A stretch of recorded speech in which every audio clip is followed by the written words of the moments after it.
Hello everyone. This is a video that I thought I might do because I'm currently unpacking at my new house. And I came across my molecules from when I was in college. And one of the things that I did when I was in the paramedic program to help just put some tactical muscle memory to memorizing things was I would build our drugs out of these molecule sets. Just help me remember the things that would be on my drug cards. Because obviously we have a lot of drugs we need to know. So I thought that I would put this one together because it's one of the smaller ones. It is albuterol. This is what each little molecule of albuterol looks like. But interestingly, if you look at your albuterol packages and your duoneb packages, they'll say 2.5/3 grams sometimes for the albuterol. And that's because this is pure albuterol right here, the way that I've built this. So each of these blacks is a carbon, the red is oxygen, the white is hydrogen, and this blue right here is a nitrogen. And we can see it's sort of a complicated organic structure. It's hard to get it to stay the way I want it to.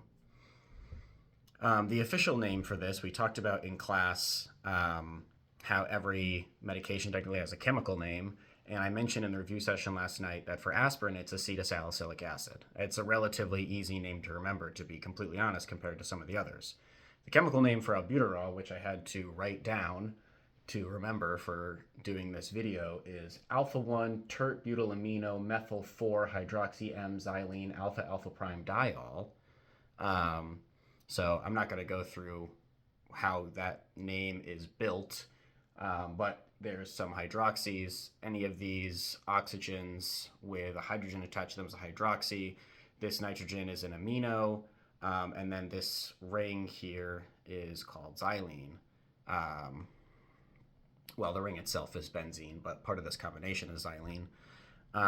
Interestingly, we see this one piece on here that doesn't have anything bonded to it, this little thing. In this molecule set, this represents that there's a pair of electrons on this nitrogen that isn't attached to anything.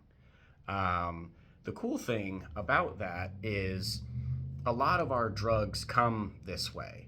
They'll have these unpaired electrons sitting on them, and interesting chemistry thing, that tends to make them very unstable. So albuterol itself is relatively unstable. It kind of just wants to fall apart. And this lone pair of electrons wants to go grabbing onto random stuff.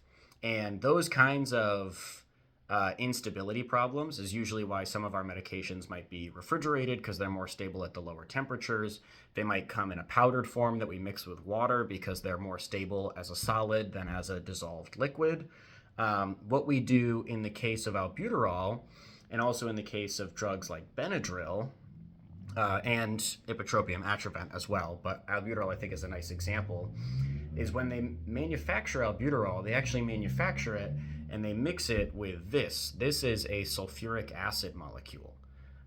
So what happens here is, because this is an acid, it wants to eliminate these hydrogen molecules that are sitting here. And what the mixture of the two of them does is it takes this lone pair off of the nitrogen and it puts another hydrogen on there like that. And this lone pair sort of transfers to this sulfuric acid molecule. And what actually happens is each one of these sulfuric acids pairs with two albuterols. So this hydrogen right here also leaves the party and attaches itself to a different sulfuric acid. So we end up with a sulfuric acid molecule that looks like this, and we end up with two of these where the nitrogen has two electrons paired to it. Now, what happens when we do that is this sulfuric acid is now negatively charged. And this whole molecule overall, but in particular this nitrogen, is now positively charged but it transfers that charge sort of throughout the molecule. Not exactly, but we're not going to get too chemistry here. So this negatively charged sulfuric acid, which we now call sulfate, it wants to hang around real close to this positively charged albuterol because the negative charge and the positive charge attract each other like magnets. And interestingly, when we do this, it makes the whole thing a lot more stable because these two just sort of stay as friends now and they help balance each other's charges out. And this is less likely to degrade. That is why I don't actually have an albuterol to show you, but that is why a lot of our medications come and they'll have the medication name like albuterol, and then sometimes they'll say albuterol sulfate, and that's what the albuterol we actually give is. It's albuterol sulfate. Like I said, I don't have any albuterol I can show you, but I grabbed this from my medicine cabinet. This is ZQuil, and what is interesting on here is that it's diphenhydramine HCl. So diphenhydramine is Benadryl, and then HCl is hydrochloric acid. And just like with the albuterol that's unstable without this extra electron and its little friend to follow it around, when we manufacture Benadryl, it's not stable without this same property of having it positively charged with a negatively charged friend to go with it.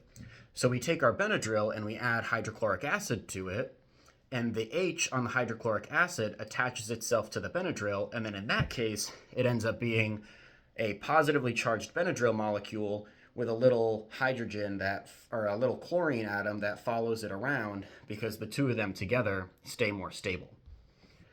So more of a chemistry discussion than a EMT level understanding discussion, but I was pulling these out of a box when I was moving in, and I thought that it would be an interesting thing to show you. I did this as well. When I was in class, we can make CO2 and water and then show how they combine together to form carbonic acid, and then how that carbonic acid stimulates our respiratory drive because it goes right along the same lines. So, quick video while I had these out and playing with them that I thought would be interesting, and I'll put this up on the classroom. You're never going to get anything tested or anything like that on this, but it was interesting to me, so I thought that somebody might find it interesting as well.